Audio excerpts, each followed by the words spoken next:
Une femme, elle a un bébé et elle veut donner le biberon à son bébé. Maintenant, vous savez que Shabbat, on n'a pas le droit de cuire.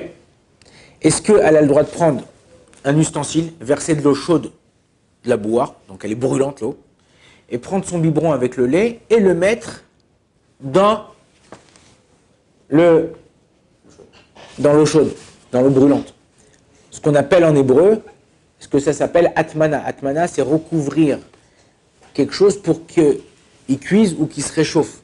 Est-ce que dans ce cas-là, c'est permis ou dans ce cas-là, c'est interdit? Vous savez qu'aussi qu'au niveau de la halacha, on n'a pas le droit, Shabbat, de prendre un plat liquide du frigidaire samedi matin, par exemple, et le poser sur la plata. C'est la même chose. Enfin, c'est la même chose. Ça ressemble.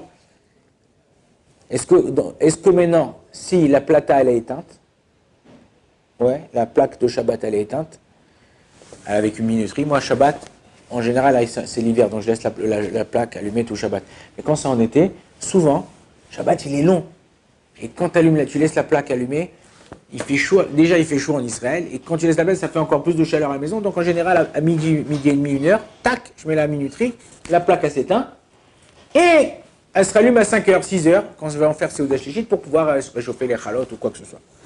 Est-ce que quand la plaque, elle est éteinte, j'ai le droit de prendre mon plat qui est liquide et le mettre sur la plaque?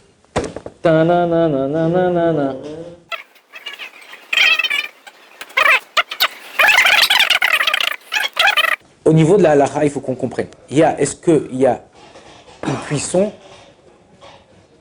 après cuisson? Ça veut dire quoi? Si je prends un poulet, il est cru, et je le fais cuire, il y a une différence entre cru et cuire. Ouais, le poulet cru, il est rose, le poulet cuit, il est blanc. Ouais, on voit la différence. Mais non, quand mon poulet, il est dans le frigidaire, il est cuit, je l'ai cuit, je dis, il est bien, il est grillé, tout ça. J'ai le droit de le prendre et de le mettre sur la plaque. Pourquoi?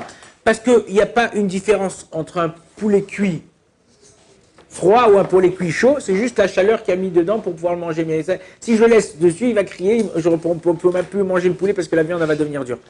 Mais quand tu prends 2 verres d'eau, un que j'ai fait bouillir et un que j'ai jamais fait bouillir, j'attends qu'ils refroidissent tous les deux, on les met dehors, okay, ils ont refroidi tous les deux. Maintenant, je te dis goûte, je les mélange, je te dis goûte le verre d'eau. Est-ce que tu vois une différence entre le verre d'eau cuit et le verre d'eau? Non, pour toi tu vas goûter, tu sais pas c'est quoi, tu sais pas quelle est. C'est pour ça que les Chachamim disent que yesh bishul achar bishul bedavarlach. Il y a une cuisson après la cuisson quand c'est quelque chose de liquide. Donc un plat qui est liquide, j'ai pas le droit de le prendre du frigidaire samedi matin et de le mettre sur la plaque. Par contre, quand ce plat, la plaque elle est éteinte et que je mets la plaque sur la plaque, ça s'appelle ce qu'on appelle gramma, c'est-à-dire que j'ai engendré quelque chose plus tard qui va se passer.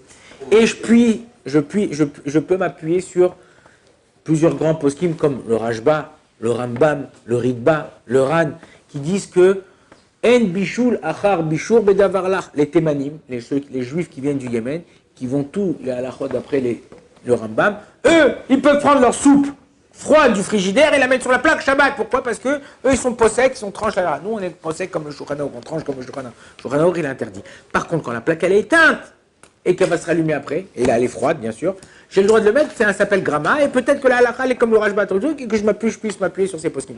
En ce qui concerne le biberon, quand tu mets l'eau qui est dans le kéli, même si elle est brûlante, quand je mets mon biberon, au fur et à mesure, cette eau-là, elle va et elle se refroidit.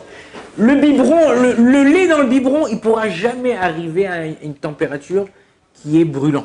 Il sera chaud, mais il ne sera jamais brûlant. Donc dans ce cas-là, je peux faire ça pour un bébé et mettre mon biberon dans un bain-marie, ce qu'on appelle bain-marie, pour pouvoir donner à mon enfant le lait pendant Shabbat. Bon, Adonai Olam, amen, amen.